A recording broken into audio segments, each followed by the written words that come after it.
दोस्तों वैसे तो शेर को जंगल का राजा माना जाता है, पर देखा जाए तो कैट फैमिली में टाइगर सबसे बड़े होते हैं और कद काठी के मामले में टाइगर के बाद आते हैं शेर।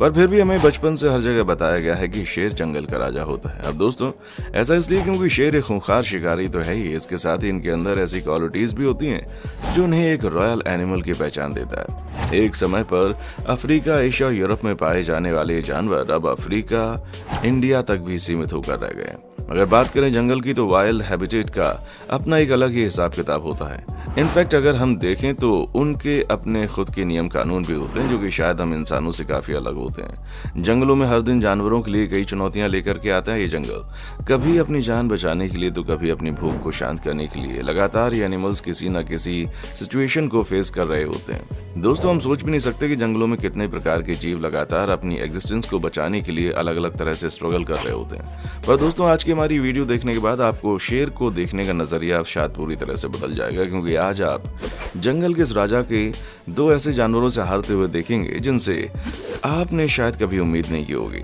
ये जानवर शेर को उल्टे पैर भागने पर मजबूर कर सकते हैं। पर दोस्तों उससे पहले जरा शेर के बारे में कुछ बातें हमें पता होनी चाहिए। वैसे तो आप सभी को शेर के बारे में काफी कुछ पता होगा, पर फिर भी हम आपको बता दें अफ्रीकन लायंस की लंबाई लगभग 10 फीट तक पहुंच सकती है, जिसमें लगभग 2 से 3 फीट की तो सिर्फ इनकी टेल यानी कि पूंछ होती है। इनका वजन 150 से 250 किलो तक हो सकता है। हालांकि एशियाटिक लायंस की लंबाई 6.5 से 9.25 फीट तक हो सकती है। वहीं उनका वजन 110 से 190 किलोग्राम तक होता है। आपने शेरों को अक्सर झुंड में रहते हुए देखा होगा और उनके झुंड को प्राइड्स कहा जाता है। अफ्रीकन लायंस के ग्रुप में लगभग 3 एडल्ट मेल और 12 के आसपास फीमेल्स और उनके बच्चे होते हैं। हालांकि कुछ ग्रुप्स में संख्या 40 तक पहुंच जाती है। ऐसा इसलिए क्योंकि फीमेल लायंस अक्सर उसी झुंड में रहती हैं जिसमें उनका जन्म होता है। वहीं मेल लायंस अक्सर एक एज के बाद अपने अलग ग्रुप को फॉर्म करने के लिए निकल जाते हैं। जिस दूसरे जानवर की हम बात कर रहे हैं वो है वॉरडॉग यानी जंगली सुअर। इन वाइल्ड पिग्स के बारे में कहा जाता है कि ये एक्सट्रीम कंडीशंस में भी बड़ी आसानी से सरवाइव कर सकते हैं। हर शाकाहारी जानवर की तरह ये भी अपने दिन की शुरुआत अपने खाने को इकट्ठा करने से करते हैं। आपको बता दें कि बढ़ते तापमान से भी इनको कुछ खास फर्क नहीं पड़ता।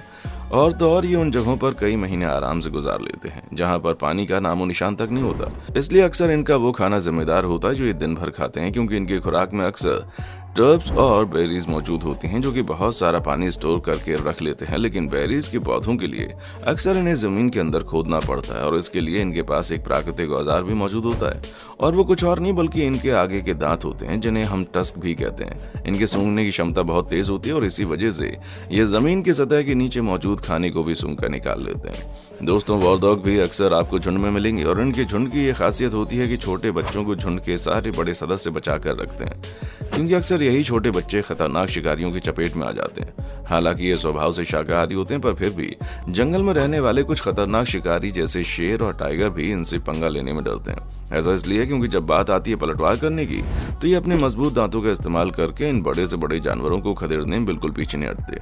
आपको बता दें ये प्रजाति शेरों और टाइगर्स को इतना परेशान करती है कि वो अक्सर इन्हें अपने एरियाज में से भगाने के लिए नए नए उपाय ढूंढते रहते हैं। अक्सर वो इस काम के लिए छोटे बच्चों को शिकार बनाते हैं जिससे कि वॉरडॉग्स उस एरिया को छोड़कर चले जाएं। लेकिन अगर एक बार वॉरडॉग को खतरा मंडराता हुआ दिख गया तो फिर वो अग्रेसिव होकर हमला कर देते हैं। लेकिन फिलहाल खौफ तो शेर का ही ज्यादा होता है और इसीलिए अक्सर जब भी वॉरडॉग्स का सामना शेर से होता है तो वहां से भागने की कोशिश करने लगते हैं। वैसे तो जान बचाकर भागते हुए इन वाइल्ड पिग्स की स्पीड भी कुछ कम नहीं होती और डर के माहौल में जान बचाने के लिए भागते वक्त ये 30 मील प्रति घंटे की रफ्तार से भाग सकते हैं। इसी वजह से वो कई बार शेरों की चपेट में आने से बच जाते हैं। हालांकि ये तो हम सब जानते हैं कि शेर की भी रफ्तार कुछ कम नहीं होती और वो लगभग 50 मील प्रति घंटे की रफ्तार से भाग सकते हैं। इसी वजह से अक्सर वो इनका शिकार करने में कामयाब भी हो जाते हैं। हालांकि शिकार की संभावना तब और ज्यादा बढ़ जाती है जब ये शेर झुंड में शिकार करने के लिए तैयार हों। शेर भी अक्सर शिकार के लिए इन जानवरों के झुंड में से उन्हीं जानवरों को चुनते हैं जो कि काफी ज्यादा कमजोर हो या जो इनका मुकाबला करने के काबिल ना हो, जैसे छोटे बच्चे।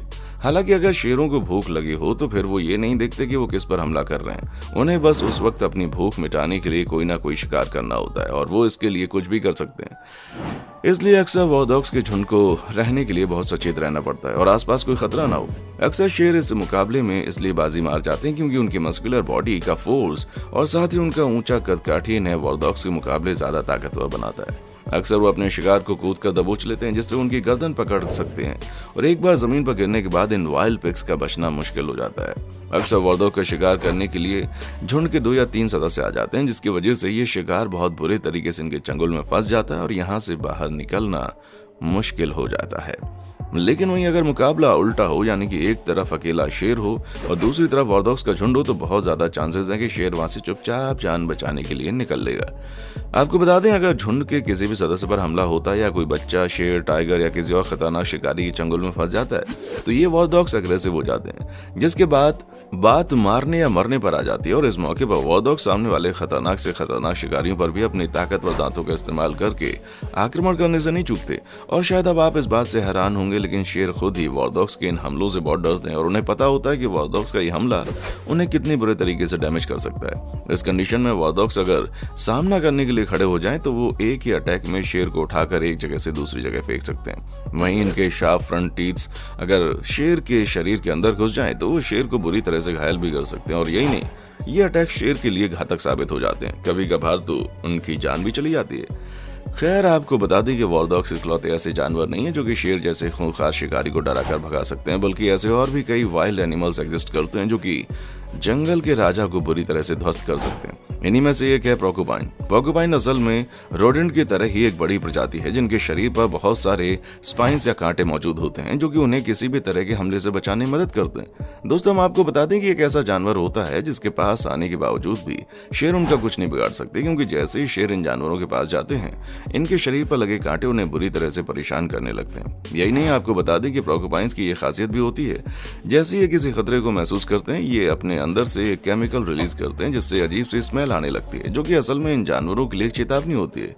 जब इसके बाद भी उन्हें ये जानवर छेड़ते हैं, तो वो अपना बैक इनकी तरफ करके तैयार हो जाता है और जैसे ही लायंस या टाइगर्स उनको दबोचने की कोशिश करते हैं, इनके शरीर पर लगे कांटे उनको बुरी तरह से चुभ जाते हैं। यही कारण है कि अक्सर शेर इन जानवरों के पास से आने से कतराते हैं। तो दोस्तों, शायद इस वीडियो को देखने के बाद आपको यह समझ आ गया होगा कि ऐसा जरूरी नहीं है कि जो जानवर कमजोर दिखते हैं वो सच में कमजोर हो, क्योंकि जंगल में कब कौन किस पर हावी हो सकता है ये कोई नहीं जानता। और यही वजह है कि शेर और टाइगर कभी भी छोटे जानवरों के सामने पीठ दिखाकर भागने के लिए मजबूर हो जाते हैं। वैसे वीडियो अगर आपको पसंद आई है तो इसे लाइक करें, शेयर करें और साथ ही इस तरह की कमाल के इंटरेस्टिंग रोज देखने के लिए वीडियोस हमारे चैनल को सब्सक्राइब करें। देखने के लिए शुक्रिया।